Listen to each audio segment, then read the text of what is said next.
A few days of bruising diplomacy have shaken the foundation of European security. French President Emmanuel Macron hosted several European leaders in Paris for crisis talks Monday, including British Prime Minister Keir Starmer. We Europeans will have to do more. The issue of burden sharing is not new, but it is now pressing. And Europeans will have to step up, both in terms of spending and the capabilities that we provide.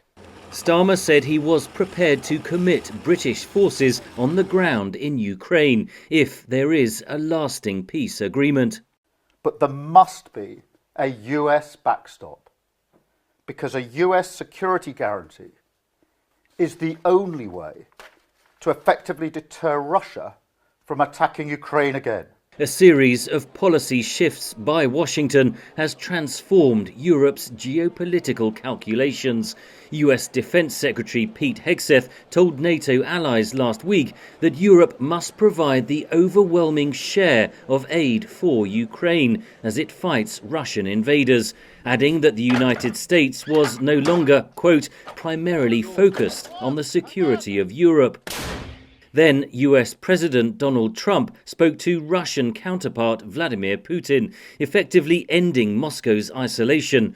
Both agreed to begin Ukraine peace talks in Saudi Arabia, scheduled for Tuesday, with Ukraine and Europe excluded from the table.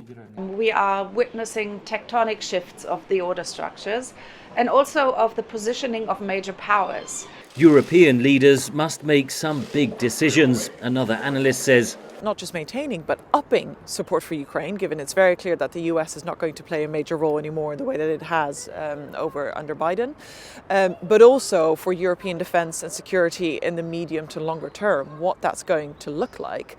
So there's huge questions hanging over Europeans. Only 23 of 32 NATO members met the alliance target of spending at least 2% of gross domestic product on defence, let alone the 5% demanded by Donald Trump. Well, that's going to be the really difficult thing for many Europeans who are operating in a fiscally very constrained space. US criticism went beyond questions of defence.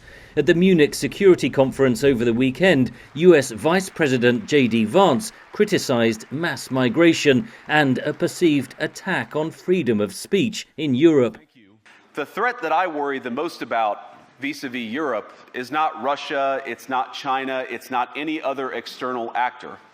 And what I worry about is the threat from within, the retreat of Europe from some of its most fundamental values, values shared with the United States of America. Those comments were described as unacceptable by German officials. Europe is reeling from the new tone in transatlantic relations, says Van Rij. What has come as a surprise is the style in which this has been done. And that's been really kind of breaking all the norms in terms of how diplomacy is conducted, where really reality is hit very, very clearly. A reality to which Europe and Ukraine must adapt fast. Henry Ridgwell, VOA News.